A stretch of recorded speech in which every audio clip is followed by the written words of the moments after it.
good morning. It's Wednesday, November the 27th here in the nation's capital, Abuja. Welcome to the morning brief. It's just over 20 degrees here. About 28 days to Christmas, if you're counting. And I tell you that right here on the show, you have a lot to look forward to. But I'm not the one doing this alone. Jeffrey Bukola, good morning. A beautiful Wednesday morning here as well in Lagos. Good morning. It's good to be back, and we're bright up and early as usual. Well, it's not so. Hamilton is not coming with, as much vengeance as it did a few days ago.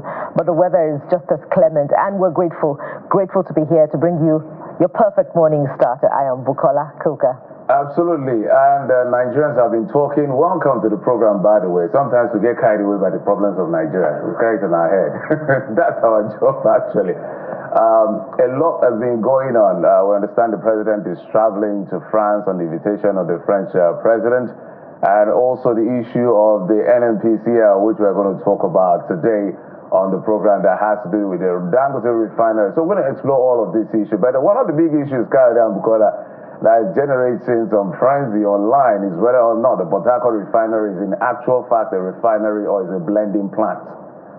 That's a big conversation. We'll try to explore that conversation today on the program. The president, I talked about going to France. I was just thinking about it on a very casual note. I said, our president has been visiting this France. Perhaps it's one of the countries visited the most since he became president. So I was just thinking of something comical in that direction, but I don't want to say it on TV. But I know you get the gist, guys. Well, we get a lot of gist, Jeffrey. The NNPC, the Port Harcourt refinery coming on stream is great news.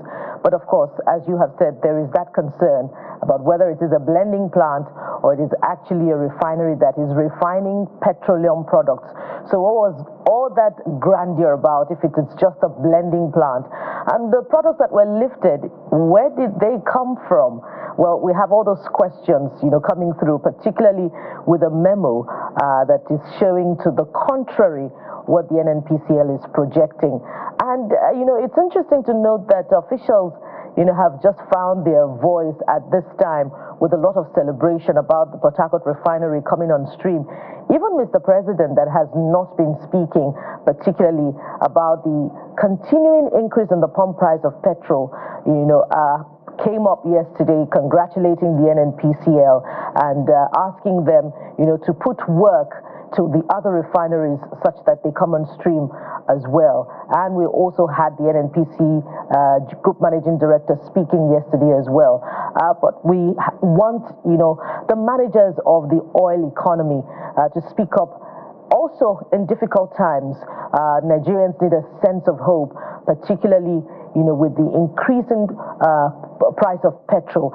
And at that same event yesterday, Kadi and Jeffrey, even though the officials had told us that, now that the Port Harcourt refinery had come on stream, then the market forces will determine the price, not quoting the words of the authority leader of the NMDPRA, Copious Depot. He said something about the price now being determined by choice. But at that same event, marketers were complaining that the NNPCL's price is higher than that of Dangote Refinery. So many questions still left unanswered that we must continue to ask as journalists. Jeffrey, Coyote. So here's the deal, guys. All of those questions, we'll be putting them before our guests on the show this morning, which is why you need to stay right here on the morning brief. All of those questions you have, we'll be getting answers to them. And Jeffrey, yes, the president has traveled to France quite a number of times. In fact, I think at least 4 times the president has gone to France. From the moment he was inaugurated, first place he visited France. This year alone he's gone to France, or we're going to France now, the 3rd time. So it's between France and the United Kingdom, really. President's foreign trip. I think the UK is at least 3 times as well. So yes, a lot of people are keeping tabs on the president's travel, as it ought to be. And they're always asking, taxpayers' money spent, what are the returns we'll get from it? But hey, let's get right into what we have on the show this morning, guys. Absolutely. So we get started with that conversation about the Port Harcourt refinery. We're glad that finally, after several See how many times I said the same about the deadlines. The refinery is upstream and running. Well, we'll keep the debate on what it is, whether refinery or blending plant. That's a different kettle of fish. But we are happy that facility is working. You can see the bright lights. I can see somebody say, so we're going to talk about this today and explore what this means to our economy in Nigeria. Besides that, we touch on the Southeast this morning with pro-Biafra agitator and in Finnish police custody. Yes, we're talking about Simon Ekpa. We look at how this affects the state of security in the Southeast, and especially if it gives any hope to ending the menace of the Monday sit-at-home order in Nigeria's Southeast. But that's not all. As always, we give you something soft just to, calm things. This morning, by singer and songwriter Ashny, one of the young Nigerians using her voice, her talent, to share a message of hope, love, and so much more. This is a conversation you definitely don't want to miss.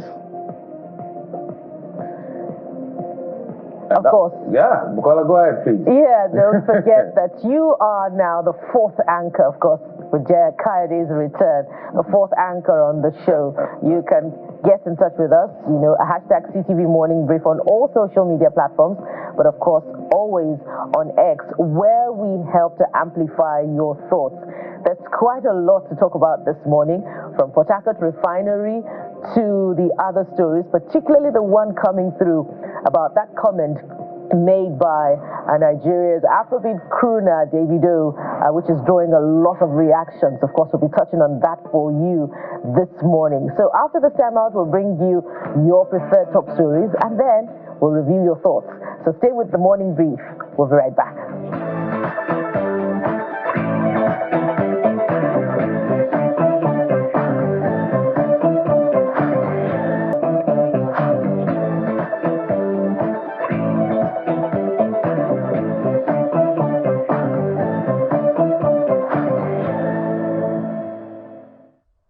So welcome back. Top on the brief this morning, the Senate has acknowledged an error in its earlier resolution advising President Bola Tinubu to remove Umar Danladi as chairman of the Code of Conduct Tribunal over allegations of corruption and misconduct.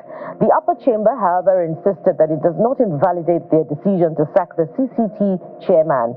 Last Wednesday, the Senate, led by the majority leader, Okpeyemi Bamidele, invoked Section 157, subsection 1 of the Nigerian Constitution as the legal basis for the resolution.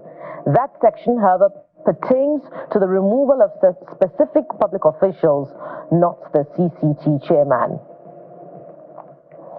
And still in the upper legislative chamber, President Bola Tinubu has written to the Senate seeking to confirm the appointment of Lieutenant General Olufemi Oluyede as Chief of Army Staff. President Tinubu, whose request was contained in a letter read by the Senate President Godswill Akpabio during plenary on Tuesday, Oluyede's confirmation is under the provisions of Section 218, subsection 2 of the 1999 Constitution as amended, and Section 18, subsection 1 of the Armed Forces Act, while also praising the Army Chief's contribution to the military and Nigeria. And the former governor of Kogi State, Yahaya Bello, has again honored the invitation of the Economic and Financial Crimes Commission, EFCC, over alleged misappropriation of funds. It was gathered from sources close to the EFCC that Mr. Bello went to the office with his lawyers on Tuesday and not with the current governor of Kogi State, Usman Ododo. This followed the Supreme Court judgment which dismissed State's case on the constitutionality of the anti-graft agency. The presidency says 200 trucks are set to load petroleum products daily from the Port Harcourt Refinery. Speaking on his X handle, the special advisor to the president on public communications and orientation, Sunday Dari, notes that the refinery's old wing has resumed operations with a production capacity of 60,000 barrels of crude oil per day. And the Kano State Public Complaints and Anti-Corruption Commission has uncovered a warehouse allegedly used for rebagging rice palliatives intended for distribution to the less privileged. The operation, which took place at a warehouse located in Hotoro Western Bypass, was led by the Commission's chairman, Barrister Muhui Magaji, who revealed that about 28 trucks of rice palliatives provided by the federal government were suspected to have been diverted to repackage and sell them in the open market. And in business news, the Central Bank of Nigeria has raised the monetary policy rate to 27.50% from 27.25% as part of efforts to combat surging inflation. The CBN governor, Mr. Yemi Kaduso, announced this at the last MPC meeting of the year at the Apex Bank's headquarters. This is the 6th time the CBN has raised the interest rate since February 2024. In September, the bank pushed the rates to 27.25%, following a drop in the country's inflation level in August 2024. And on the international scene, Kiev claims Russian forces shot and killed 5 Ukrainian servicemen who had surrendered in the eastern Donetsk region, building on previous war crimes allegations leveled against Moscow. A statement by the Regional Prosecutor's Office notes that 5 Ukrainian servicemen retreated and hid in a private house, which was later surrounded by the Russian soldiers who allegedly took them prisoner and forced them unarmed to come out of the shelter and lie on the ground, after which they reportedly shot them. There was no response to the claims from Moscow. And in sports, the woes continue for Premier League champions Manchester City as they continue their poor run of form after surrendering a 3-goal lead against Feyenoord to draw 3 in the UEFA Champions League. The result leaves Pep Guardiola's men 6 games without a win in all competitions. Indeed, a setback for Manchester City, but setbacks are made only for comebacks. So we hope that Manchester City returns to form. I imagine that Jeffrey, who joins me now for a review of your thoughts, has a lot to say about that. I'm just empathetic to Manchester City. Some of the super clubs, that's what I call them. Pep Guardiola has that magic wand, but for some reason, this season has been quite abysmal for him. It just keeps losing, and we don't know what is going on with Manchester City. Whether this is a final decline for a season, we do not know. But for all the Man City fans, we wish you the very best. At the end of the day, I think they have a world. The guy who won the Ballon d'Or, but that hasn't changed anything as far as Man City is concerned. So we really cannot figure out what is going on. The pundits and the experts will be able to explain what exactly is going wrong with the team in terms of cohesion, in terms of management, in terms of technical prowess. But these things were not in doubt in the past because since he came to the English Premier League, it's been fantastic, it's been incredible. Whatever word you want to describe. In fact, at the time they asked him, is it just luck or fluke? He said, maybe. That's how phenomenal Pep Guardiola is. But for some reason, Pep is not pulling the strings at this time. Well, it just may put the magic wand yet again. So we'll always hope as far as Manchester City is concerned. Absolutely. So, but let's come back to Nigeria. This is home soil, where you've been talking about a lot. And of course, the big conversation is the commencement of production at the Dangote Port Harcourt Refinery. Port Harcourt Refinery. The 60,000 capacity old refinery. You know, they had 2 refineries at that complex. There's a 60,000 that was built first, and then there's a new 90,000. 150,000. 150,000. That was built. The 60,000 is projected to increase to 90,000 production per day capacity. I don't know how 60 will be 90, but what I think they meant by that is that the 150 will come upstream to add to the 60. There's a 60,000 capacity, 150,000 capacity, which altogether brings it to 210,000 capacity refinery. So this is salted. It's an old refinery, but new equipment and all of that. We'll leave that debate of blending plant and refinery to the experts to explore. But that refinery is upstream and is working now. People are getting PMS or the component as it is. But this is what you're saying, mega mixer. You say congratulations to Nigeria with this government-owned refinery now back on stream. I hope the government that has said that it's for the amelioration of the sufferings of Nigeria, that Nigeria drastically reduces petrol price all over the place. At least there's nothing like that to refinery petroleum or petrol monopoly in Nigeria anymore. Hopefully, no other excuse will come up. I will advise you, listen to the show, and don't let your expectation be too high. All right. Finance Nomad said, in my opinion, since the crude oil belongs to Nigeria, products costs will be limited to conversion costs plus markups. This pump price must be materially low than Dangote's. At least for now, we don't have any official document or statement to say this is how much they are selling the PMS from that refinery. But we heard a marketer say yesterday that for truck, they're selling 1,045 naira to marketers, whereas Dangote Refinery is selling for 970 naira per liter. So, you know... That's the market, okay. The public institution should sell cheaper, if anything. So it falls way below expectation. Well, the reason I'm saying we should lower their expectation is that even if they produce, what do you call it, the 60,000, they refine the crude, and they get the PMS component, which is about 43%. If you do that in liters of PMS, it comes to about 4.38 million, which is slightly about 12% of our daily consumption in Nigeria. But from that document that they were using to refute the issue of whether it's blending or no blending, because they admitted there were blending going on. If they are producing 1.4 million barrels of 1.4 million liters of PMS a day, that is less than 5% of what we need as a country. As a country. So Dangote is still needed if we want to crash the price. A whole lot. Let's go to France. Have you read France, Nomad? Yeah, I've read Harcourt Bakare says the 60,000 per barrel Harcourt Refinery is now running. This is a smaller unit. At least let's be happy after how many years? Yes, we're happy. Trust me. Hopefully, this development stays for a good long term, whilst the common people are able to feel its efficiency positively. Well, only one Santi, interesting name, has this to say. Good news. Hopefully, this makes a turning point in boosting local refining capacity, reducing fuel importation, and easing the pressure on Nigeria's economy.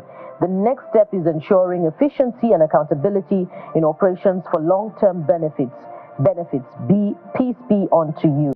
Well, again, in line with Jeffrey's counsel, lower your expectations. Okay. If we don't know yet if this will signal the end of importation of petrol, but of course we'll ask those questions this morning. Because the NNPCL, not like I'm trying to defend them, they know I'm always coming for them.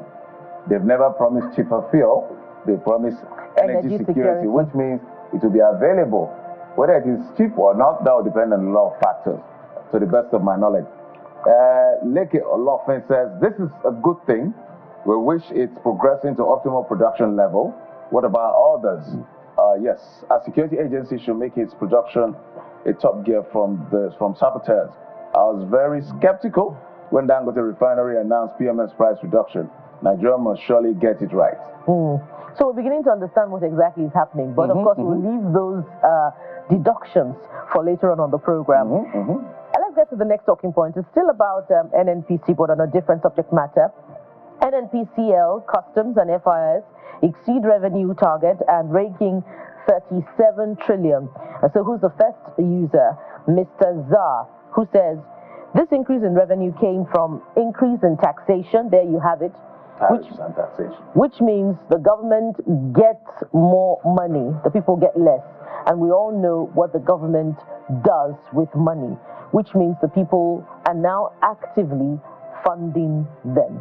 So the 7 trillion naira that Customs is reporting, of course, we know came on the back of high tariffs. 7 or 5? It's 5. 5 trillion naira. But they said they promised to do 20% extra of their targets. Yeah, well, so we know it came on the back of high tariffs, and Nigerian traders, importers, have had to suffer for it. Nigerians have, in fact, resorted to the purchase of Nigerian used cars rather than going for the usual importation of vehicles that we have seen. It's surprising that we're making so much money, yet we're going to borrow. That's the explanation Nigerians don't get. We're still borrowing, by the way. In this same year, we're going to borrow $2.2 billion. $2.2 billion. Because we had deficit, so you're exceeding your... Let's leave that for them. Kuro PK, that's like $22 billion. I guess that's what we wanted to say. The same amount as at January 2023 would have been 81 billion. So I'm confused, what progress did you all make? All you did was accumulate more naira with way lesser value. And Mayor says 37 trillion is 21.3 billion Good mathematician, excluding money saved from petrol subsidy and other IGR. This amount should negate the need for further borrowing. 95% of the country's challenges could be resolved if corruption is effectively tackled. Now let's get things clear. Perhaps all of these monies do not come in at the same time, and the budget must be funded, but it doesn't also support the need for excessive borrowing if our debt profile is not reducing anytime soon. So we must get things right as far as revenue expenditure management is concerned. Okay, on your chat, Emeka says, then the government goes to borrow 2.2 billion, like I said. If they explain Nigeria to you and you understand, just know that the person did explain it well. People are saying it well. And it's difficult not to agree because some things are very confusing, which is why I repeat again until I'm tired of repeating. Governments under the leadership of Bola Tinubu, our president, stop information dissemination, begin to communicate. There's ineffective communication with this government. They are great at information dissemination, but ineffective, in my view, of communication. That's why we have, you say something, we get confused. You say it the second time, we get confused even more. NNPC says we don't even believe. So it's a complex situation. So we need to be effective with our communication. Because I have the next one. And that's the next talking point. CBN increases interest rate to 27.5%. And Ask Fatai says, the type of economy we run here can't even be explained by a professor of economics. GDP growth gain of yesterday to be eroded with the increased interest rate of today. Tomorrow, we will be looking for a way to strike a balance. Well, the language here is not so... well, the GDP growth, if you drill deeper, it's not as exciting as I would have wanted to be. It's marginally increased, it's fine, but when we look at all the major drivers of the GDP, the agriculture, the trade, and all of that, they marginally increase year on year, about 1%. So what are we really excited about? So sometimes, let me not go there before I look for trouble.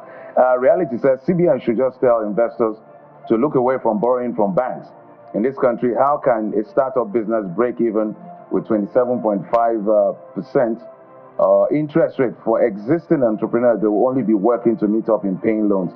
This is a very hard time for business owners. And indeed, Dr. Muda Yusuf did say yesterday that when you get to the banks, they're not even charging the interest rate as recommended by the CBN. They're charging well above.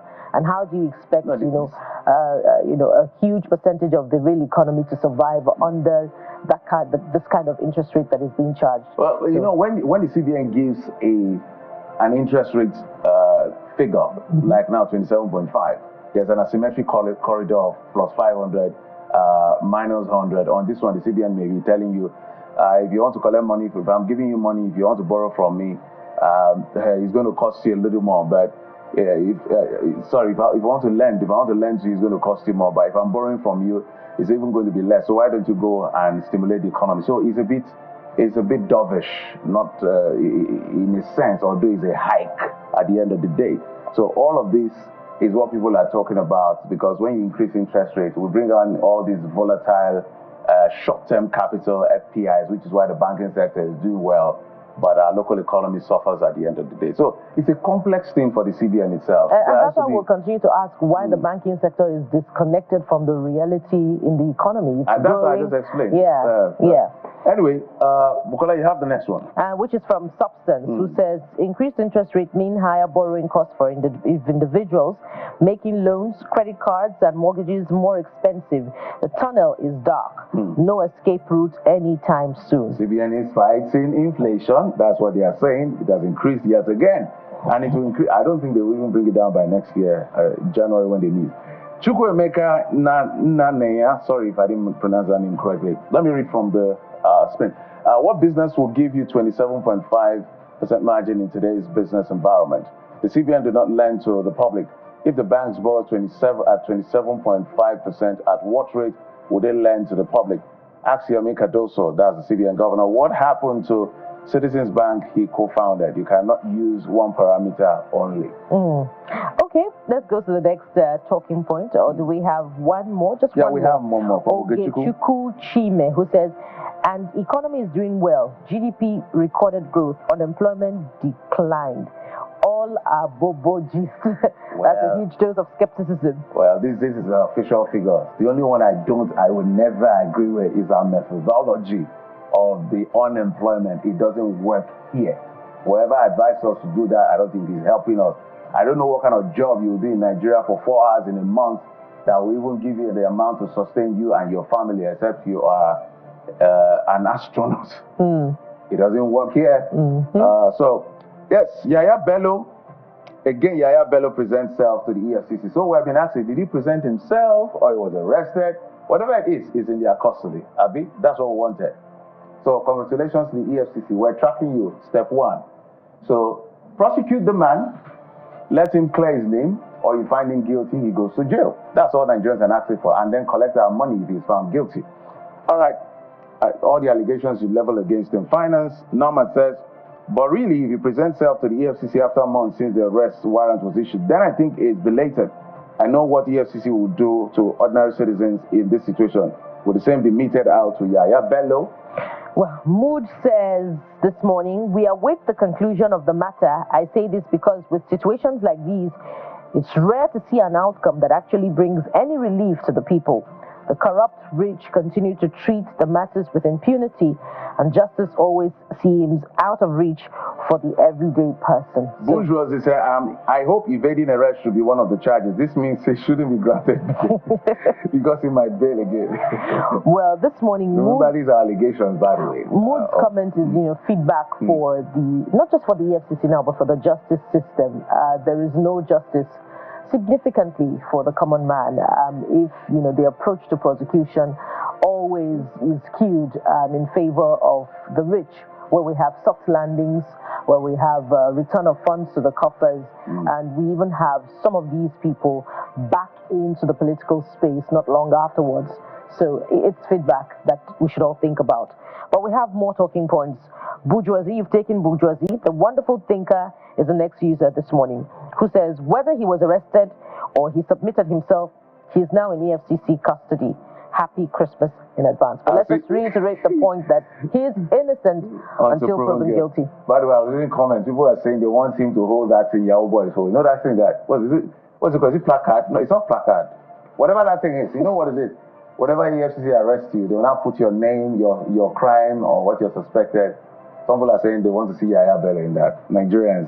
All right, let's talk about Davido's comments in the US, where he talks about the fact that Nigerian economy is in shambles, and a lot of people came at him. Some even called him stupid and all of that. He said he has said what he has to say. Those are his realities. At the end of the day, you can say your reality. Some people are saying he's a cultural ambassador. Shouldn't have said that. There's been some back and forth. Some people are even saying they should cancel him his concerts in Nigeria. Well, he says he's going to watch and see how that plays out. But he's spoken his own truth. Some people are saying keep your truth in your heart. As a cultural ambassador, you should have said it where you said it. Nigeria is having challenges, but don't wash our dirty lady in public. I don't know what you're saying. Whether you're supporting or against the video, or it should be cancelled or not cancelled. Let's hear what you're saying. Yahaya says nobody will cancel your show. I am not in support of that. We have reprimanded you, and that's all. You go to your show, but learn to behave next time. Well, Emmanuel is saying your commitment must be demonstrated to your fatherland. What's wrong is wrong. No matter how you feel, you cannot speak ill of your country to the outsiders, since you call yourself ambassador of Nigeria. If truly you know your job as an ambassador, it is to protect the image, I guess you're trying to say, of the country, possibly. Ruth here says, I know you didn't mean any harm. I guess that's what you wanted to say. I understand that you may not have considered Nigeria's economy at the time, but I kindly ask that in the future you ask the country's welfare, take the country's welfare into account before responding. A more strategic approach could make a significant difference. Okay, those are the thoughts we've been tracking as far as the social media of choice is concerned, which is X, and we will continue to explore what you are saying. But first, we'll take a quick break. When we come back, we'll get to that very first conversation that has to do with the coming upstream of the Port Harcourt Refinery. And then we'll have other conversations. Join us again.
We're starting with the biggest story in the country today.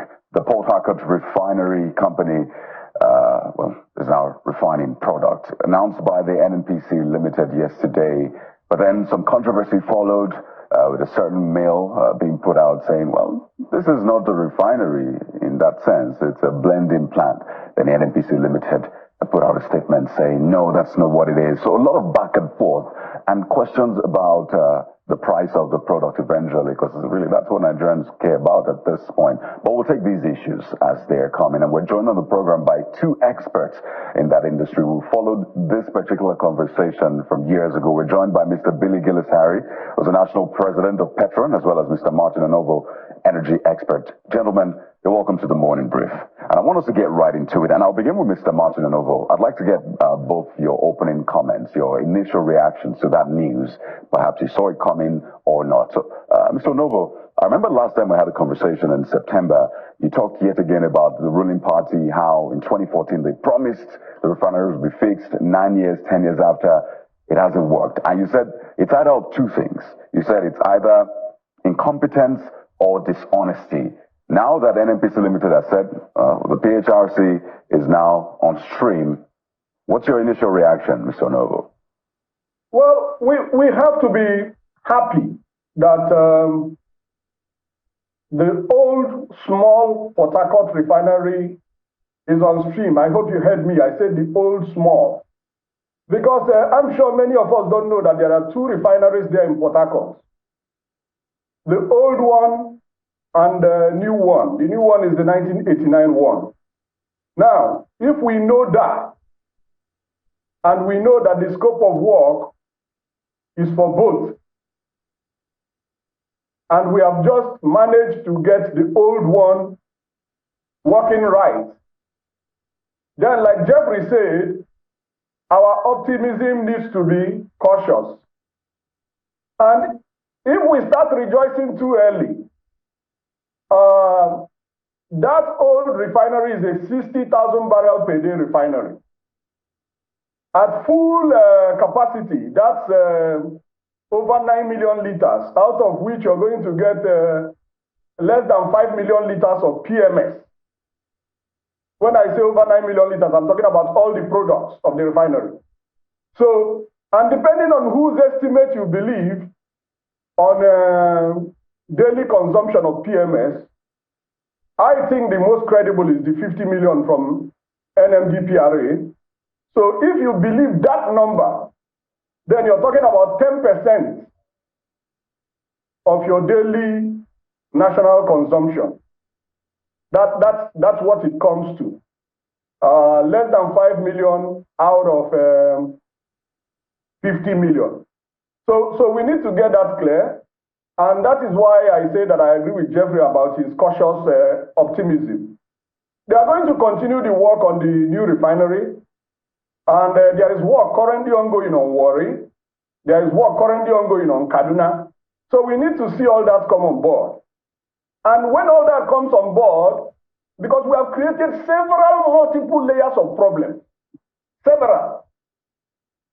Right now, we are having constraints, according to Dangote, with supply of the quantities we agreed to supply to his refinery. So if we can't supply what we agreed to, which is even less than his total capacity, then we're still going to have to find crude because we don't have crude. And everybody going to say, what is he saying? How can you say we don't have crude? We're doing 1.5 million barrels per day. If 1.5 million does not belong to you, you need to get that. The crude is shared between the companies and the government. What belongs to you is the government share. And according to our own estimates, that's less than 500,000 barrels per day as of today, because government has committed some of his own crude for loans. So we act irresponsibly and we think there are no consequences. Here are the consequences. We took $3 billion from Afroexim. We discounted our crude and committed to paying. Now we need the crude. So we will not just wish away all the wrong things we have done in the past very irresponsibly and recklessly. We have to work our way through them. So in the immediate, we have to continue with the rehabilitation of our refineries. We have to try to grow our crude production so that we have enough. Because if we had done the right thing initially, like we promised in 2015, we would have been exporting products, not crude oil. That means a lot more revenue. So we must be strategic in our thinking and our planning. And we must be patriotic. And that will not work with incompetence, mediocrity, and corruption. That will not work. So these are the facts as they are now. Thank you. Let me take this to Mr. Billy Gillis-Harry, but just to confirm, so this does not change your perception, or if it does, let me know, about the ruling party, by extension, this government's either incompetence or dishonesty, as you mentioned the last time. Does it change it? I think it's both. I think it's both. And yes, this is an achievement, definitely. Is it the solution to all the problems in the industry? No. I just told you this is 5 million liters, less than 5 million liters of PMS. So, and if you believe NMDPRA, that we're using 50 million a day, I think that's the most credible number I have seen, because we have seen 99 million, we have seen 4 million, all kinds of funny numbers. If you believe them, then this is 10%. So we need to work hard for the other 90. Okay. Of course, some are coming from Dangote. All right, just a moment. We'll come to some of these issues, but let me get Mr. Billy Gillis-Harry's opening comments on this. We'll still get into all of that controversy. Over to you now. I mean, you operate in that sector so well. There are times you've looked everywhere for products. So with the PHRC coming on stream, what's your reaction? Well, thank you, Calvin, for having me on this segment. We are very, very glad. Petron particularly is extremely elated. Our Petron-led teams of very specialized individuals that visited these refineries, and we came up with the view that the refineries will work way back in July and then in August. Today, I believe that this is a vindication of Petron being a very patriotic and fact-driven organization. And I would really like to counsel that in matters that are this sensitive and this very pivotal to the economic growth of Nigeria, that we depend on statistics, get empirical evidence instead of armchair analysis that will disrupt even the purpose of giving courage to the men and women who work hard to give us the answers. Now, for us in Petron, we were very excited yesterday. We were there. We were there at the event, and we watched from beginning to ending. We saw the process by which trucks were qualified to come in. We saw at the time that trucks were invited into the loading bay area. We saw the process of how the loading bays were primed and propped, ready for action.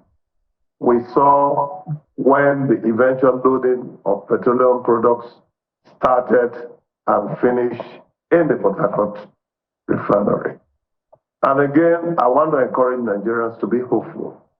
Yes, I do not discountenance the fact that the hope should be one that should not be overtly premised. But there is good news. Port Harcourt is on stream. Yes, it's starting with the 60,000 barrels per day refinery, and we ought to celebrate that because for decades, our refineries have been comatose. And I do agree that reckless policies and actions of previous leaders and governments have created all those problems.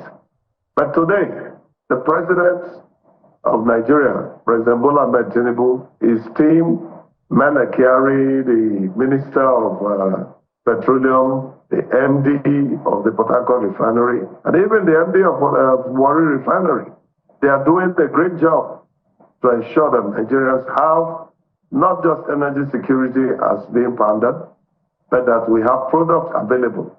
And when product is available, then we can start to talk about how the prices will pan down. So for Petron, we encourage Nigerians to be glad, we want them to be happy. Port Harcourt yesterday was a buzz with every iota of what it deserves. That the refinery that was the basis on which business is premised in Port Harcourt came alive. So, Mr. Gilisari, I'm going to follow up with you now. Particularly, I'd like you to speak to reports about the Port Harcourt Refinery actually being a blending plant and that the cataclysmic cracking unit, I hope I got it correctly, is unable to load crude oil at this point. And this is coming from insider sources who are saying that all of that grand launch yesterday was only put out to deceive Nigerians. You are in that sector and you understand how it works.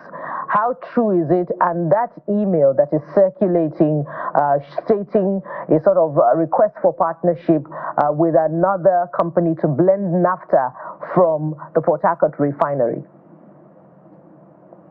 Well, let me give you facts. On the 30th of August, I was on my way to negotiate for importation of refined products.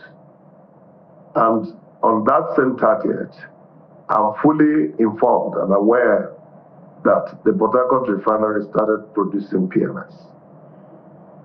And so the confidence with which I beat my chest on national TV to congratulate the NNPC management, especially the leadership of Engineer Dr.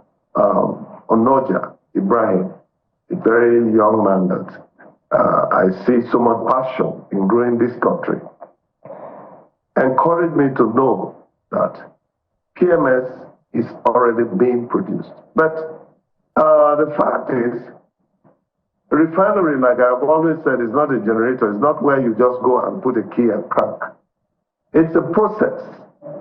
There are different processes to get to the point where commercial quantities of any of these products are being, delivered.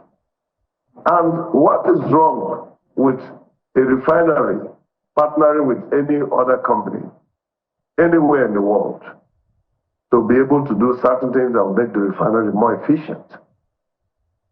As for the product that was lifted, of course, I read in some media, I don't want to name it, and it was laughable because for some of us, we ask detailed questions in how we got to where we are today. So the MD of the retail outlets, the NNPC retail, Mr. Hobbs Stockman was there. The EVP downstream was there. Even the one that the EVP that just left was also there. That's as a point of excitement to know that what he has been doing is coming to life. Engineer Menakari, the group CEO, was there. The NFDPRA boss was there with his DSSRO executive director. And of course, most of us who are industry leaders were also there. So we couldn't be there to endorse a sham. Nobody invited us. There were no letters of invitation. All of us heard that Port Harcourt Refinery wanted to be open, and we went there. And there were no restrictions. We went round the plant to know what exactly was going on. And finally, loading started. So if somebody is just passing a message to say, oh, it was a blended product, I want to ask that individual to give very strong empirical evidence. And to make matters worse, they say it's the staff that is working inside. What staff will be talking about what they are doing? If you ask me today, what is the price at which I am buying petroleum product and what I'm selling and what is my internal expenses, I will not tell you. The reason why I will not tell you is because they are private to business. So how could anybody who is working in NNPC and working in NPRC be the ones to come and pass information like that? So I want to tell you that that information should be disregarded. And again, I want to say that there is nothing wrong with any refinery anywhere in the world in blending product. Because, and by the way, let me inform you that every volatile product that comes out of a refinery is subjected to blending process. And that is why sometimes we get problem if some of the additives that are used for blending are not done in the proper proportion. And I believe that NMDP are learning their lessons and they are on top of the just a moment for clarity. I want to encourage Nigerians to disregard that message. Just for clarity, I think that every discerning Nigerian is excited about our refineries coming upstream. That's not debatable. But Nigerians want truth and transparency, and you are in that sector. The words of the NNPCL in their response says, blending is a standard practice in refineries globally, as no single unit can produce gasoline that fully complies with any country's standards without such process. And that could work for when you're not curing drugs with naphtha and perhaps methanol. The question we're asking is, the PMS we are getting from the Port Harcourt refinery, is it crude oil fractionally distillated in the process, or it is offset fuel that needs some blending for curing for us to be able to get fuel at the end of the day? That is the question, whether it is a blending plant or a refinery. The answers are already in your question. The answers are already in your question and they've been answered. The reality is, without listening to or reading the message from the NNPC spokesman, I have already confirmed that in every refinery in the world, there are blending processes in every refinery. Now, the fact that the product that we got in Port Harcourt yesterday for the so many trucks that loaded there was being alluded to as being blended is not correct. It was refracted there, it was refined there, and of course there will be blending possibilities to ensure that you get the right quality for what NMBPRO will approve. Mr. Militaris, what evidence can you provide to Nigerians that indeed it was distilled there from crude oil stage to final PMS stage? And this question is important because the NNPCL hasn't been forthcoming in answering questions as far as the refinery is concerned, the delay in the refinery coming on stream, and in pricing. In every stage, the NNPCL hasn't been forthcoming. So what evidence can you provide for Nigerians in the form of reassurance that indeed the product loaded there yesterday was actually distilled there from crude oil to PMS? Well, don't forget that I'm not an NNPC staff. I'm not an NPRC staff either. I am a businessman that is very, very focused on how we can do business patriotically in Nigeria. And I'm very determined that transparency and information dissemination must be accurate. And I believe Petron, as an organization that has defined those values, have been living up to expectation. Let me say this. The NNPC has every value to show that what is needed to make sure that Nigeria has PMS from that value that is coming out 4.3 million liters, if it's going to work 100%, is guaranteed. The blending, like I said, it is something that will be done. The refining is still a process that I believe has gone on to the point of giving NNPC the courage. Don't forget that when Petron came out to say that in August, the refinery will start producing, the group CEO came out and said that that will not be possible. And then in September, the group finance director came out and said that in September, the plant will start working. In all of this period, Petron was careful in watching what was going on. And production has been going on there. All right. To our knowledge, Petron has an eagle eye on those refineries because that is our workshop. So we want to be sure that we have product coming in that should be able to service Nigerians. All right. We appreciate your thought. Let's take it to Mr. Onovo. Mr. Onovo, you've seen the back and forth between us and Mr. Gillis Harry on this particular one. Maybe you have your perspective on this issue of blending, whether they are blending off-spec fuel, curing it with naphtha and all of this methanol to give us PMS, or whether it is actually crude oil distillated, because we're looking at quality, we're looking at transparency, we're looking at all the elements so that Nigerians will be properly guided. Because we saw that memo that was circulating of the requirements from other refinery to bring to the NNPCL Port Harcourt refinery and all of the gamut of issues. But I needed you to respond to that particular back and forth.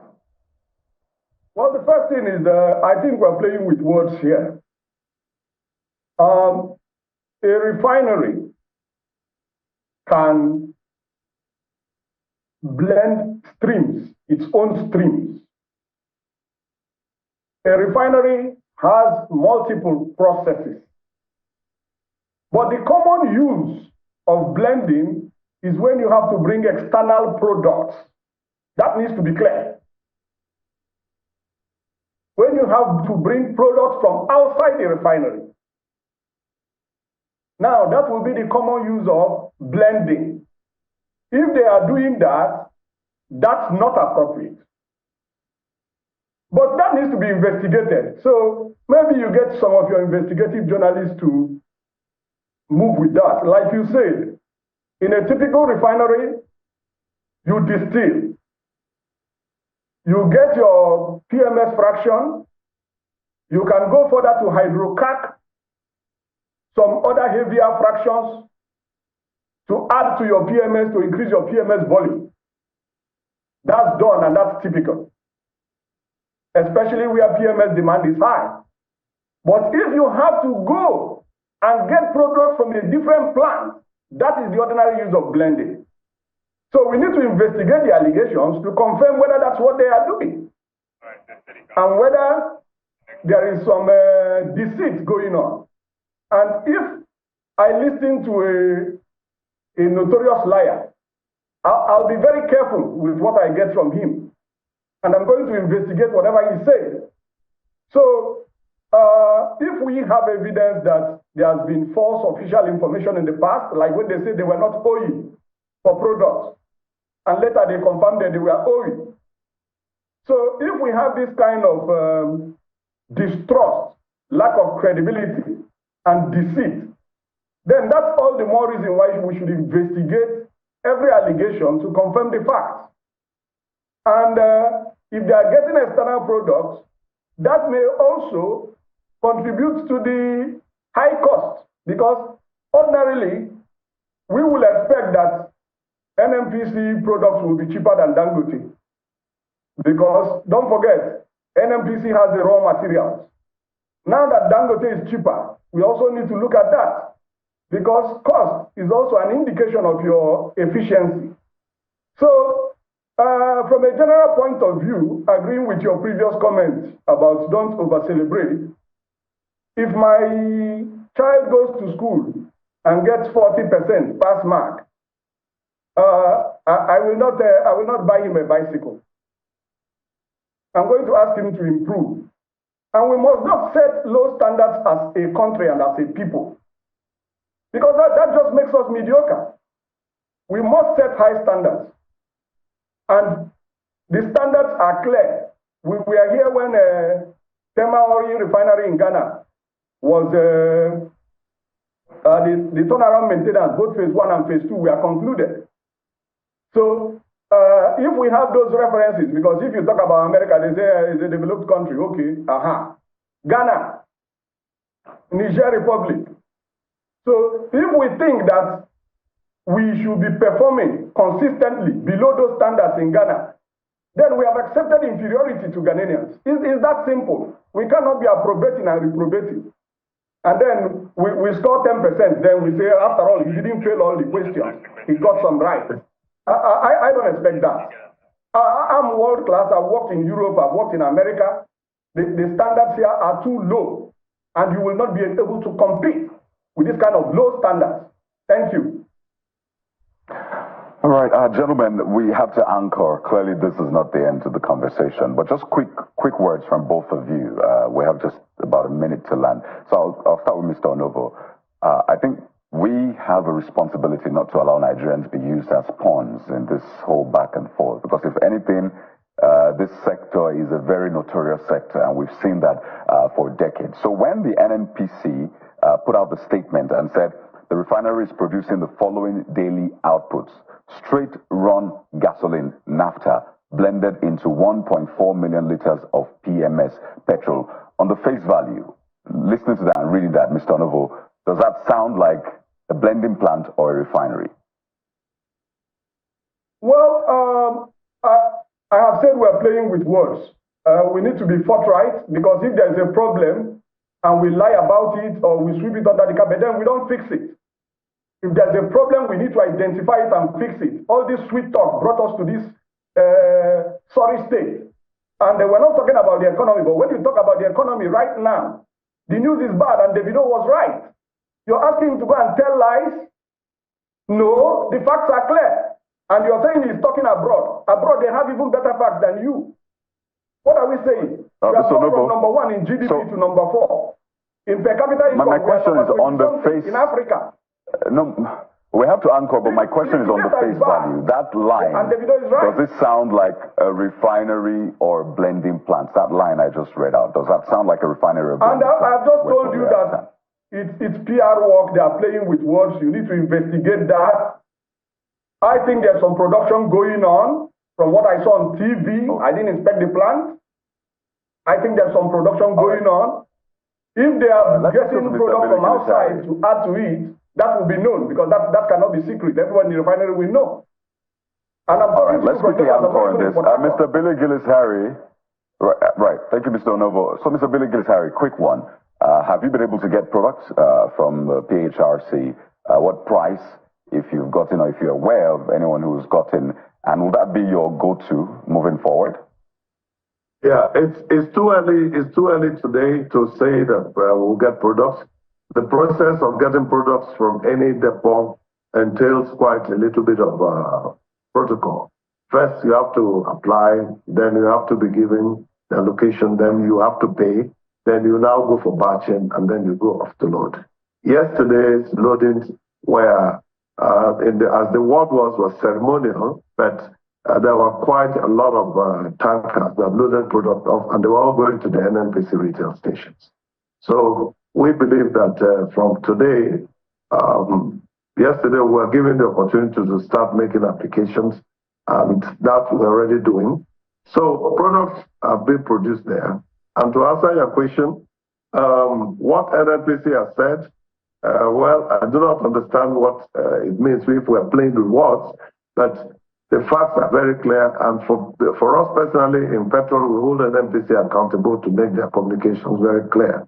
And I think that what they have said there is very, very clear for anybody to understand. But there will always be naysayers. Let us see and encourage the system and also hold the system accountable for what is not correct. Right. And that's what Petron is now. Thank you. So will it make sense for the Port Harcourt refinery's petrol price to be higher than the Dangote refinery's price for petrol? No, I don't think it should be the case. I don't think it should be the case. We should be able to interrogate that very efficiently. And in our capacity as a responsible and patriotic organization, we will certainly interrogate that. Yesterday, we bought products from NNPC's platform. The price did not indicate anything to the contrary of what they had advertised earlier. But now that we know that Dangote is selling for $9.70, of course, we must also insist, that the price will have to come down to make sure that there is, price stability across the board. All right. But how much was it, Mr. Billy Gilisari, yesterday? How much was it? We paid $1,045 for some of these. All right. Because products are not just in all the depots available at the same time.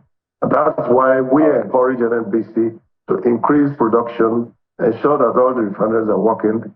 We work with Dangote Refinery, that is a mega refinery, so there is adequate product in the country.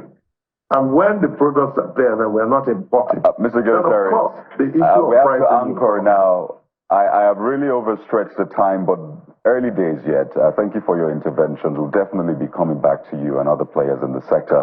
We've been speaking with the national president of Petron, Mr. Billy Gilisari, as well as energy expert, Mr. Martin Novo. Gentlemen, we appreciate your time. Thank you. Thank you so very much for us. Well, there's still a lot to uncover in that sector. You have to stay right here on Channels Television for more. We'll take a moment and we'll be back. Stay with us.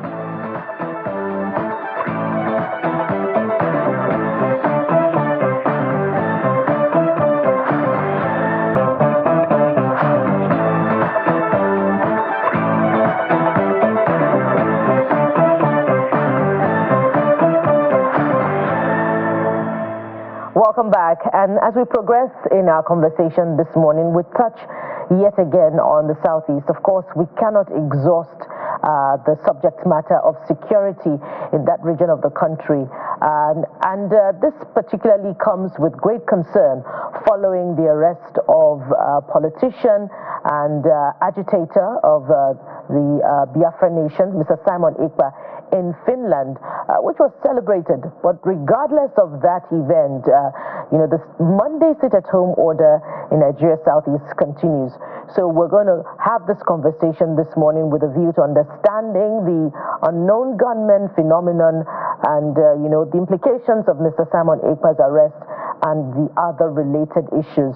Joining us this morning to have this conversation, we have Mr. Barrister Fred Nziako, who joins us here in our Lagos studio. Good morning and welcome to the program. Thank you. Good morning. Thank you for joining us. Thank you. You are... What we also have, just before we start off the conversation, we also have joining us virtually from the Southeast this morning, Mr. Chiedozie Ogbonnaya. He is the Publicity Secretary of Ohaneze Ndigo Worldwide. Thank you for joining us, Mr. Ogbonnaya. Thank you. I will come to you shortly, but let's start in our Lagos studio here. Mr. Nziako, you are a lawyer of Southeast extraction. So I'm going to start with that related mix. What are your thoughts on what exactly is transpiring in the Southeast? And I ask this because it continues to be, of big concern. If We know that the leader of IPOB himself is being tried. IPOB has distanced itself time and again from the continuing unrest in the southeast, and yet there is seemingly no resolution. And Mr. Ekpa has been also arrested, yet the sit-at-home order continues. So what are your deductions from what exactly is going on? Everything in life has cause and effect. What is going on in the southeast, especially the insecurity in the southeast, has causes and effects. One, the major cause of this security in the southeast, which of course you can say had a foundational origin, the histrionics of such insecurity is anchored around the personality of Mazi Nnamdi Kanu. And security experts have advised countless times that government should release that young man so that we will now separate the wheat from the chaff. We now know the true agitators and deal with them differently from the raw criminals who are capitalizing on the incarceration to visit untold mayhem to the people of the southeast. Several times, the courts of competent jurisdiction in Nigeria have given orders and judgments that he should be released. Several times, several courts have also even went to the extent of saying that he should be compensated for the extraordinary illegal rendition, which can be called a state capture or state kidnap of Nnamdi Kanu from Kenya back to Nigeria for what can be called illegal trial, because you cannot stand anything on nothing and expect it to stand. The trial that is going on today, by all intents and purposes, can be said to be illegal. Because in the first instance, Nnamdi Kanu did not jump bail. We cannot go back to all that happened around 2017 when soldiers went to his place under President Muhammad Buhari. Today, experts have said, release him so that let's know who are real agitators. Today, you don't know who are the real agitators. And the government has not done the one that they are in firm control over, and they are dreaming of bringing Simon Ekpa. Yes, if government can succeed in bringing him for trial, so many people will feel that that will bring a succor to the region and bring the requisite peace. But can that be done? Simon Ekpa, as we know today, has denounced his citizenship of Nigeria and is now a Finnish citizen. As we know that Simon Ekpa was even can be referred to as a veteran because he served in the Finnish army. And Europe as a continent cherishes a lot about self-determination and cherishes a lot about respect for human rights. And do you think that Finland will send Simon Ekpa, who is their citizen, to be tried in Nigeria when he is not a citizen here, without very strong and cogent reason, when they know that even their own citizen, Nnamdi Kanu, is being illegally and lawfully detained? And you think they will sacrifice their citizen? And that is why the euphoria is short-lived, and euphoria will lead to nowhere. And what is important is that government must be honest and sincere about this security in the southeast. I keep saying this, that government has not been sincere with the southeast environment. I keep saying this. But before we begin to talk about sincerity, can you dissociate some of Mr. Ekpa's comments, some of the content he puts out on social media? Can you dissociate it from what is happening in the southeast, from the continuing agitation, and perhaps from the unrest in the southeast? It is sometimes difficult to draw the line between the truth and the fallacy. Sometimes difficult, because we have not done what we should do. And that is why we keep saying, let us first and foremost do that which is within our control. And then let's see how, because if, for example, Nnamdi Kanu himself has said that the very moment he is released, that he will even work assiduously for the security of the southeast. So why don't we give him that benefit and see whether he will be able to do that? He has said so. And he's not pleading for anybody to do him an undue favor. He's asking that the courts, the orders of courts, up to Court of Appeal of Nigeria, Federal Republic of Nigeria, should be respected. About 9 different courts, 4 in Nigeria, 5 from outside the country, including ECOWAS and the rest of international community, have said, release him, let us see. Injury to one is injury to all. If government does not feel that the southeast, the insecurity in the southeast is affecting Nigeria, then government is being smart by half. Because whatever is happening to a whole region should naturally reverberate in other regions. Today we are talking about difficulty in economics. We are talking about difficulty in standard of living of the people and all that. And you think that every Monday a full region of 5 states will sit at home, they don't do nothing, and at the end of the day, instead of working 5 working days, we now have 4, and you think it is not affecting the country? Naturally, it will affect the country. And meanwhile, this is a region that is known to be very boisterously strong in business endeavors and enterprise. And you think it's not affecting the country? It's affecting the country. And we cannot continue to live in denial. My own position and the position of most discerning Nigerians is that let us do that which is right. It is wrong for government to continue to turn down the Kano and expect peace. It is wrong. And expect peace. Whatever it is, we can say yes. We are not in support of the insecurity situation, but we don't also know who is causing that.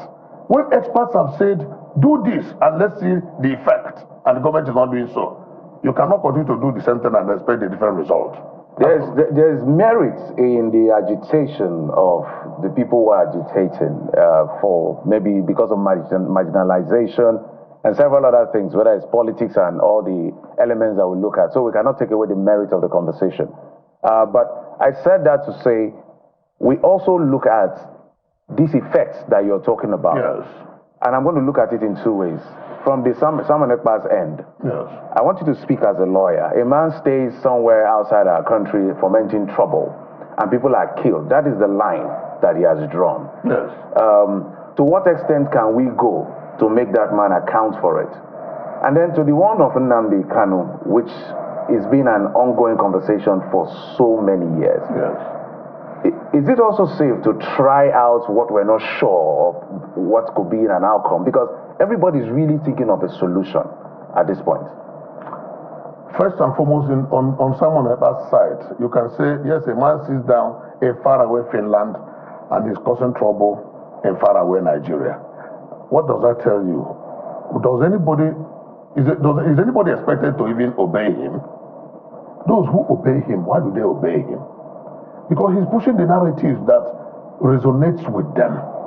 And that's all. Otherwise, the people who are even laying their lives and trying to attack security agencies, in some cases they are killed. And why would they do that? You can very easily liken it to people who selflessly would want to die for their cause. And that is anchored on ideology. And what is that ideology? Ideology of cry against marginalization. And how do we solve it? Has the institution called government critically looked into that ideology and see how do we solve this problem without the stick approach? Do we try the carrot approach? What do we do to assuage these people that are always crying of marginalization? Is it real or imagined? If it is imagined, can they be educated that there is nothing like that? Is it the responsibility of government? And if it is real, can the government do something pragmatic to ensure that such marginalization is at least helped up? But the government continue to just ignore the people and they'll be crying wolf when they are receiving security in the land. These are all the questions. And it is a sore point that Mr. Simon Ekpa will speak in Finland, and some people down here will obey him. I find it difficult to imagine and understand. What it now means is that the people either have a mind of their own, and they are only trying to hide under his speech. Because, I mean, you are here, Jeff. Can anybody tell you the kind of a thing that from somewhere, and you begin to lose your mind and begin to act? You can only act if what he says resonates with your own mindset. Okay. So he's only pushing those people based on their mindset to capitalize on that fertile ground of infamy and cause problem in the land. And I believe that if the government was doing exactly what it should do, those people will obviously not obey him. So let's take it to Mr. Bonner, who is joining us via Zoom. Mr. Bonner, I would like to know the position and the immediate reaction, if you will, if that has not been communicated, maybe on this platform you help us as well, of Ohaneze Ndigbo on this arrest of Mr. Simon Ekpa. Yeah, thank you for this question. And first of all, I want to thank the lawyer there. In fact, most of the things he have been saying was speaking my mind. So I'm very happy about that. So on the day someone was arrested, it was like a relief to everybody in the Southeast. It was more of jubilation galore to most people in the Southeast. Because a long time the Southeast have been very insecure, unstable, and every Monday sit at home and other things. But I want to correct one impression. People, we are not obeying sit at home or complying with that sit at home order. People, we are only afraid of non-state actors. Not that they were complying, obeying. No. The truth was that, or is, that people are always afraid because non-state actors will begin to enforce the sit at home. And we don't have sufficient security agents to protect them. And because of that, people in being afraid of their lives to stay at home. But it is never been that people comply, obey. I want to let people know about it. A person would like to go about his business, but by the time you come out, the non-state actors will attack and disappear. The security officers are nowhere to be found and things like that. So that is there. So as a matter of fact, Ohaneze for a long time has advised Simon Ekpa to desist from what he's doing or what he was doing. At a point, one of the Ohaneze chieftains, Chief Simon Okeke, went to the Embassy of Finland and addressed them and requested them to cooperate with Igbo and put their thoughts to what happens to Igbo land every Monday and by extension every other time because of activities, pronouncements, and social media war of Simon Ekpa. So you can know how we feel about the day we are told he's been arrested. At least it's a big relief and peace will begin to return to the Southeast. So, Mr. Bona, so that is that. Secondly, I want to... Okay, go ahead. I just wanted to ask, are you saying that Simon Ekpa's activities, comments online, have anything or a lot to do with the insecurity in the Southeast? And relatedly, we hear that you put out a statement that some of his people are threatening to kill you because of reports that you have something to do with threatening to kill him as well. How true is that? Oh, thank you so much. I've been taking note. At the moment, he threatened the group, him and his people threatened me. But courageous enough, I told them that whatever happened to me, I'm no longer afraid of death because I am sure of what I'm saying. I'm sure of what I'm doing. I'm talking for the interest of the whole Igbo. I told them that I've never seen a freedom fighter that begin to destroy the properties and lives of his people, that faces the barrel of the gun inwards. Instead of fighting the enemy, you begin to fight their own people. How can you be a freedom fighter trying to free your people at the same time you are killing them? I told them I'm opposed to that. And if I lose my life because of that, oh, well and good. So that is true. So as a matter of fact, I, Ohaneze, have been opposed to what Simon Ekpa is doing. And like I said earlier, it's a big relief. But there's one thing I want to point out, what my brother said about cause and effect. I want to take that cause and effect beyond Nnamdi Kanu and IPOP. If you notice, you discover that the agitations for freedom of Igbo people or IPOP heightened during the time of Buhari. Heightened because of the way Buhari's approach to governance. By the time he said 97% favor to people that voted him and 5% to those that didn't favor him, vote him, he was really addressing and referring to the Igbo. So that all the service chiefs they appointed at that time, none was of Igbo extraction, and all those leadership signs from the center appear to the Southeast that they are not wanted, and because of that, most of the time when this agitation is being raised, it becomes charitable, it becomes attractive. So the place have been fertile enough that people always key into that agitation. So I am looking at what my brother said as cause and effect. It's not just Nnamdi Kanu, because it was really started, Nnamdi Kanu followed. Now with Simon Ekpa, we are So even if we have released Nnamdi Kanu and Simon Ekpa is arrested, and the marginalization of the people, the alienating them from center of power continues, definitely agitation will continue. And people will, one way or the other, key into that kind of philosophy because of the way it stands. So that's why on Hane's side, we've been talking about political solution, non-kinetic approach to some of these things. So political solution, how? If people could go and talk to kidnappers, to talk to Boko Haram, why can't you call the people of IPOP? Call them. Ask them what is the problem. You discuss. They tell you the basis of the agitation. And we begin to have a change of heart. Now, I must admit that the present government that is by Tinubu is far better to the Igbo than the one we had before. The one we had before, Buhari, when he saw that the Easterners were not happy, he said, okay, let them go to whatever. So he was rather happy that we are killing ourselves, we are destroying our economy. He was rather happy. But Tinubu government has done something in the positive direction.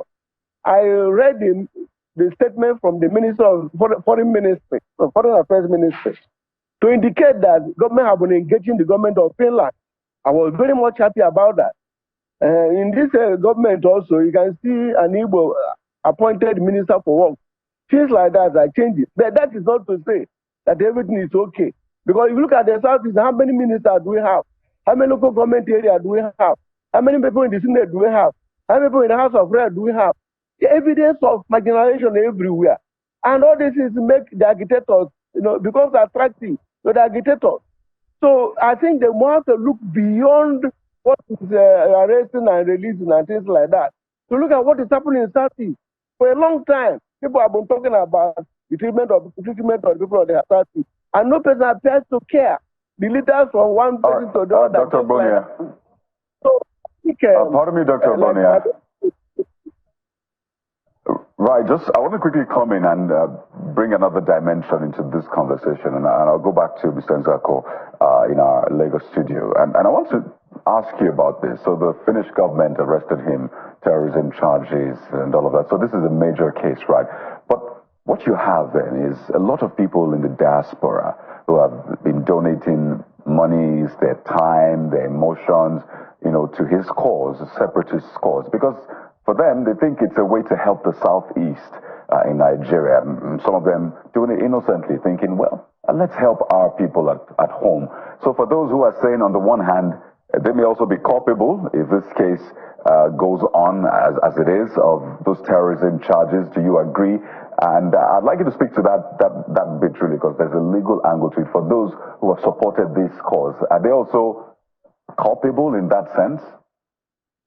Well, if you ask of issue of their culpability, you first begin to ask whether they have the right to self-determination, whether they have the right to agitate for self-determination. And because they are abroad, they are in the diaspora, most of them are in environments where there is a huge respect for human rights and there is respect for self-determination. Of course, they have examples all around the world. Britain decided to exit from EU. Nothing happened. In Catalan Republic, the same thing is happening. And in many other places around the world, people are free to decide their fate. And when they see that, they now tie it to the fact that they feel that the extent and the degree of the huge marginalization faced by the Southeast had over time been unresolved. And it has taken a long time, that over 50 years after the war has not been resolved in a manner of speaking, philosophically, psychologically, and level of integration that the Southeast is expected to have. And there are so many examples. We cannot live in denial of all those examples. And they now feel that the very best way is to keep pushing.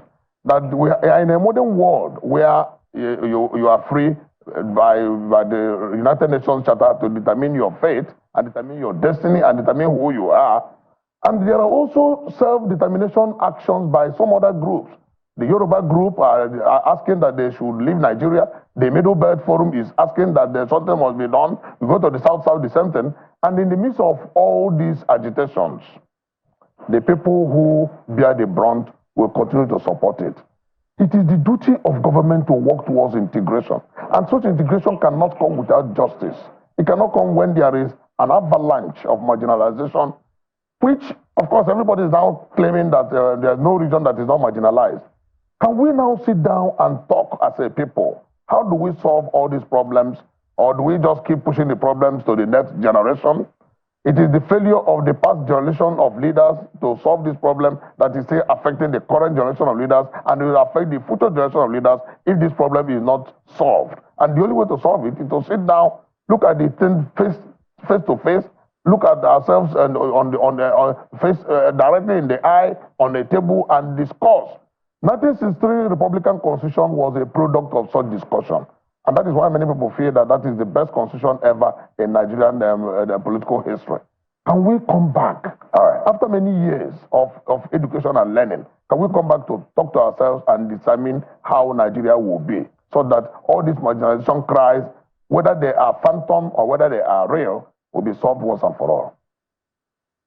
So my question is, are they also culpable in this case for donating to that cause, since the Finnish government is charging him with terrorism charges? That's my question. Culpability is dependent on the laws of Finland. If Finland believes that the agitation for self-determination is not a crime, then anybody who donated to such cause cannot be tried as a criminal. And they are not even trying Simon Ekpa on issue of self-determination agitation, but on issue of international terrorism, which, of course, is a very high-wired one, which they have to prove in court. And Mr. Ekpa himself has even said that he's a content creator. So he has set the pace for to divert the trial. Like the content creator that is only sympathetic to self-determination, and he does not engage in international terrorism. That would be difficult to prove. Quickly. That would be difficult to prove. Right, let me quickly go to Dr. Ogbonia quickly. Still on that same point, but another slant to it. Now, the Minister of State for Foreign Affairs, Ambassador Odumegwu Ojukwu, had said that this issue is very important to the Tinubu government, right? And she talked at length about it, given some sort of positivity, particularly with the release of Nnamdi Kanu. But still with the people in diaspora, a lot of them have a desire to contribute to, the Southeast, the development and all of that. And some of them, as I said earlier on, donated to the cause of Simon Ekpa. So if you were to speak to these people who want the best for the Southeast in the diaspora, what channel would you maybe advise them to go through in order to support the development of the Southeast? That's for you, Dr. Ogbonia. Oh, sorry. Okay, I had you. I didn't hear you well, honestly. Right. My question is for the. Right, but can you hear me now? Is it better now, Dr. Ogbonia? Yes, I am actually. My question is for you to speak to the people in the diaspora, some of them who have been donating to the cause of Simon Ekpa, because they want the development of the Southeast. So which channel would you advise them to go through now if they want to contribute to the development, to the cause of the Southeast?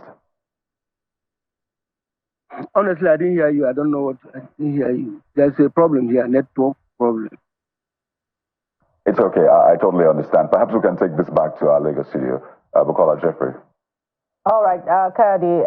Mr. Ogbonia, if you can hear me, Kayode was asking how people who have been supporting Simon Ekpa's cause can properly channel their support for the Southeast cause in Nigeria. Oh, thank you so much. You see, I try to let people know that this agitation for freedom or liberation, not only IPOP, you find it in the Southwest as well. You find it in the Southwest as well. One is a diplomatic, the other one is violent. So the request to our people, the youth, and in fact all those people who are donating to support Simon and the rest of them, is to change the approach. The approach we are using is not the best for us in Nigeria as it is. That's why in Ohanes and worldwide, what we have done is to have a collaboration with the Southwest, in what we call Refinery, with the Middle Belt, and also what we call Southern and Middle Belt Leaders Forum. So that discussion, the major conversation how to redeem Nigeria through diplomatic approach in what we call restructuring Nigeria. So it will be good for everybody.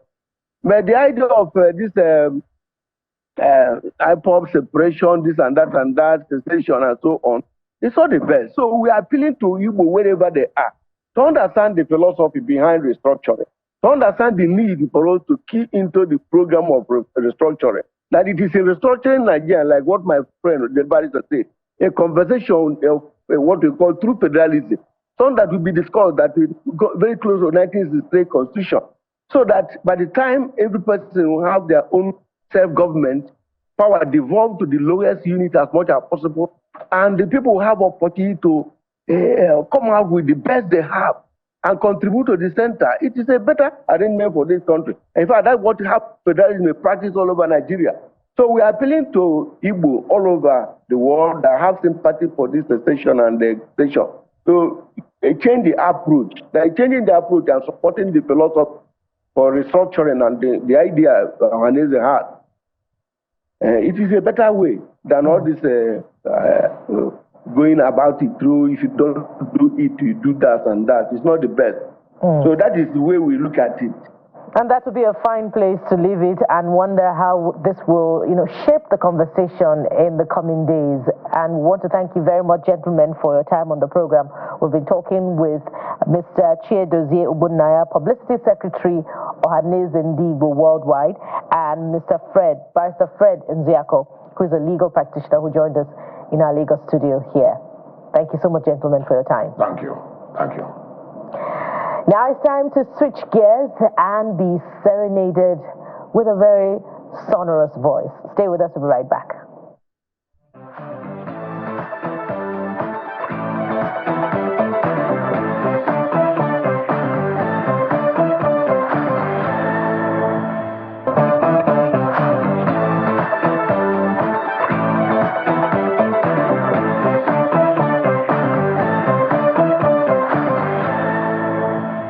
Welcome back. It's now time to talk about the people that are driving the creative economy. From the GDP numbers that were released a few days ago by the MBS, we could see that that industry grew by about 15%, from about 45% to about 60%, but its contribution to the GDP is 0.2%. So there's a lot of scaling that has to be done because we have an avalanche of these guys, musicians, actors, fashion designers, and the rest. You know the many numbers as far as that creative sector is concerned, and it employs a lot of young people. One of the young persons is actually here with us in the studio. Her name, Ashny charity known as Ashny. Welcome to the program. Thank you so much. Thank you for having me. You have to lay that big foundation to tell you that there's a lot of money to be made, and there's money being made everywhere. But let's just go. Before we go to the money part, how are you doing? I'm fine, thank you. I'm fine, I'm good. So how has it been with the music for you? It's not easy. I won't lie, but... I see the way you're shaking your head. This thing, I thought it was this smooth. Man, but we are pushing, and the one thing that I would never do is stop or give up. So yes, no matter how tough the road is, I'll just keep going till I get there. I like that determination. So what are you saying that is making you to say, look, we die here? That's the way Nigerians say it. We need to die there, because what I feel is that at the end of the day, when I decide to stop, it might be that the next day is just my victory day for me. So it will be a very great regret for me if at the end of the day I feel like there's a way there, the road is there, I can see it. If nobody's telling me, I can see it. I believe so much in myself that I know that I'll get there one day. Why do you believe in yourself that much? Because I'm the jaguar with a charm. Okay. Awesome. It's getting interesting. Well, we've got to believe in ourselves somehow. Absolutely. Yeah. Absolutely. Speaking of that, we must commend your versatility. You're not just a singer, songwriter, but you're also an actor, and you're a designer of some sort. Yeah. So for you, which trumps the other? Which is the most profound form of expression for you? music. Music has always been my first baby. So in between, when music wasn't really giving me what I wanted, I needed to, I'm a very versatile person. I love to explore. I love to learn new things. I knew that I could do other things aside music. So music would always be the very first priority. And then I have other things aside, acting and then fashion designing. So I went into fashion designing just so I could, put some things on the table for myself without just depending on music solely when it's not giving me what I wanted yet. Yeah. And you do have a unique sound, and it's unique also about you that you are from Delta State, but you also sing quite a lot in Yoruba. Tell us about that. I was born and brought up in Lagos.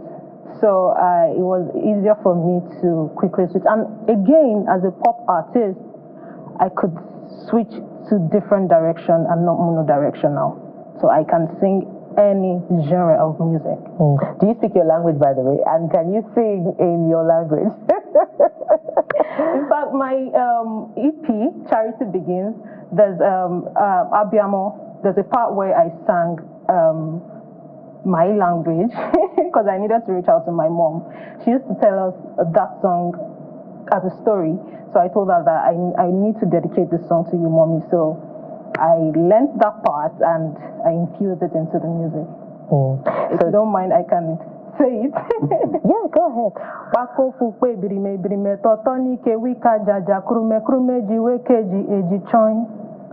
Is that a war chant or something? Yeah, more like a war chant. Yes, that's it. Sounds like, get ready, bring your knife, we're going to war. What does it mean? Get ready, put on your dancing shoes, mama, let's dance. Wow. Beautiful. Thank you. So how do you describe your sound? I'm a pop artist, like I said earlier. I sing songs in different directions, R&B, rap, reggae, any sound. It is more of a conscious music, let me put it that way. I'm very conscious when it comes to my sound. I sing songs that speaks to my listeners, so not just songs that would come here this season and it is gone the next season. You listen to them and you would want to listen again. Years to come, you listen and it will still make sense. Conscious music is quite important because we don't have so many of them around because you have to vibe. And I saw a report that the attention span has now reduced even further to about 9 seconds. Exactly. So when you're producing your sound and knowing that, okay, this generation, the attention span is very low, and then they like to vibe. They don't like anything that stresses them. Nigerian government is already stressing them. So anything that wants to stress them further, they are not interested. How do you accommodate all of these complexities in your sound, in your writing? Right. What do you try to envision? I consider a lot when I make my sound. I don't make it too serious that when I just make sure I balance both.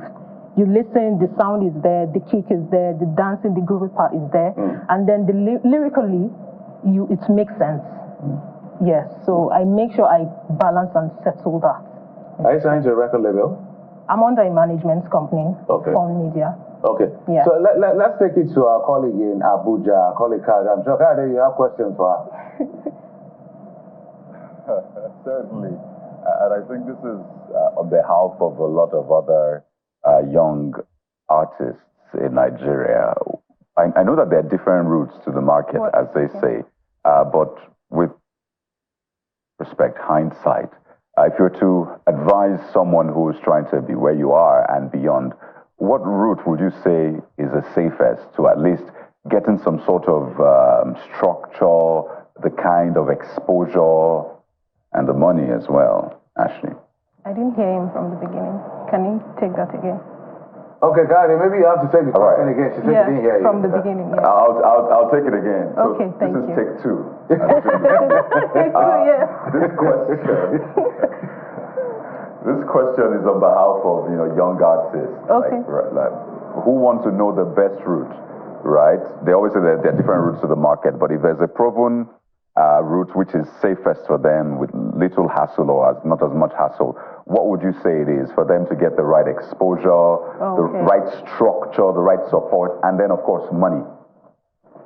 Okay. The first challenge most times is the money, especially when you're not signed under a record deal or you don't have anybody sponsoring your work. When I started, it was frustrating because I was just doing it myself. I really do not have. I really don't know which direction to go into.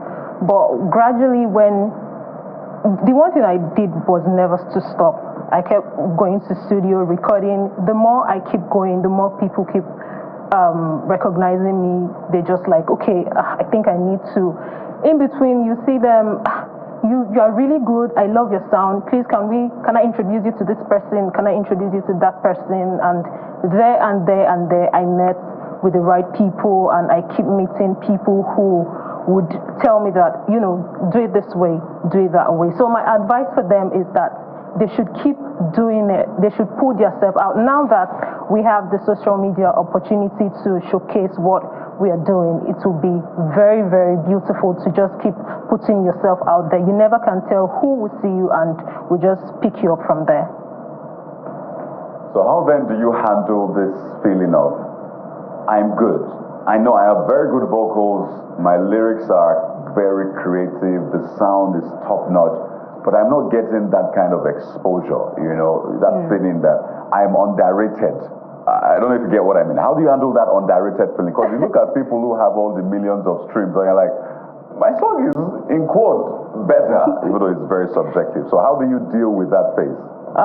There are times when I feel down, when that feeling comes to me, but what I know in myself and in my heart is that I know I'm good.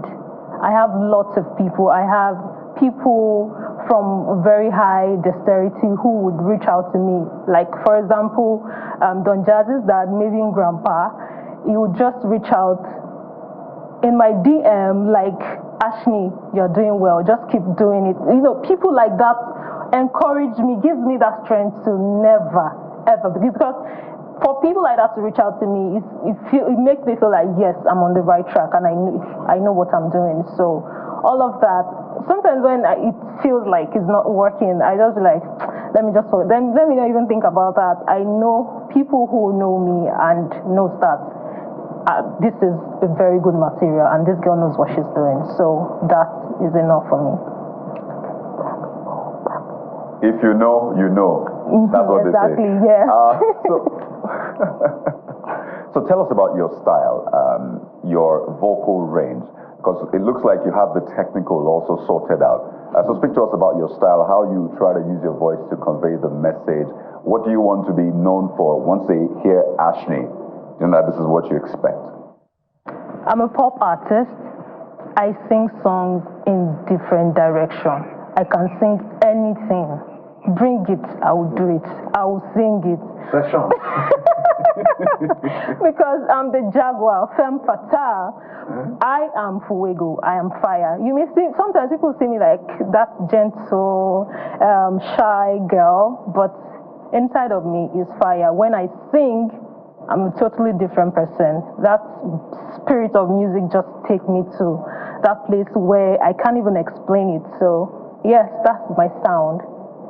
That's the kind of person I am. Jaguar, femme fatale. So this is what we'll do. Let us show the world that Jaguar. With this video, I will be back.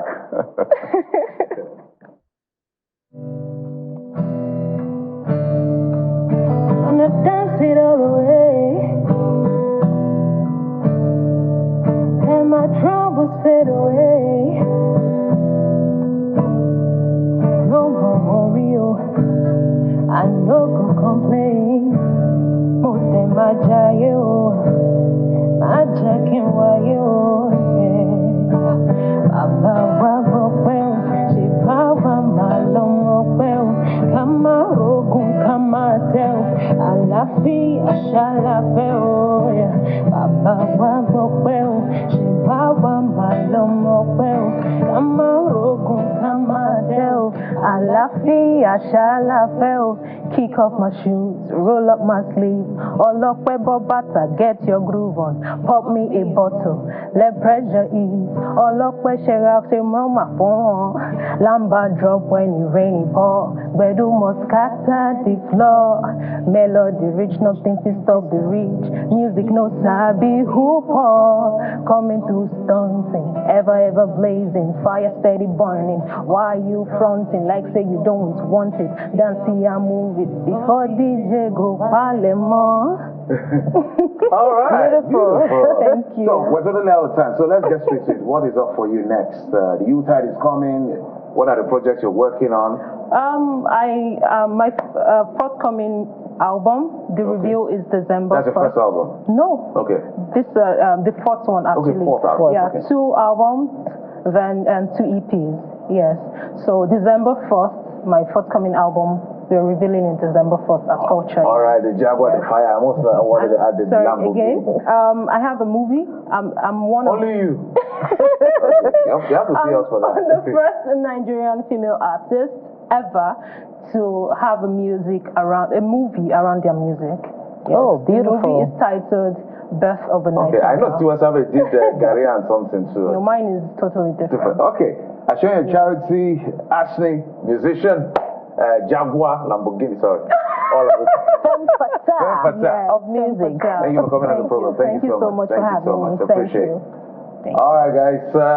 That's just about it. But just before we wrap up the program, let's bring you up to speed with some of the things you've been saying on X about Port Harcourt Refinery.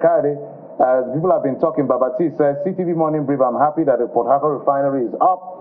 But we hope that Warri and Kaduna will kickstart soon, and it will be in the history book of Nigeria that is General President Tinubu that all our refineries came to life. And Rogers says, good morning, can this government make us trust them? Well, let's wait and see if truly the Port Harcourt Refinery is producing. Kade, you have the next one. I'll take. And that's from Kabir Yahaya. He's doing some calculation this morning. Listen, says, so that means the Port Harcourt Refinery can't even serve the whole of Port Harcourt? Well, let's wait to find out those figures. But hey, that's why we draw the curtains on the show this morning. Thank you so much for joining us. And yes, you're welcome. We've given you yet another artist to add to your playlist, talking about Ashny.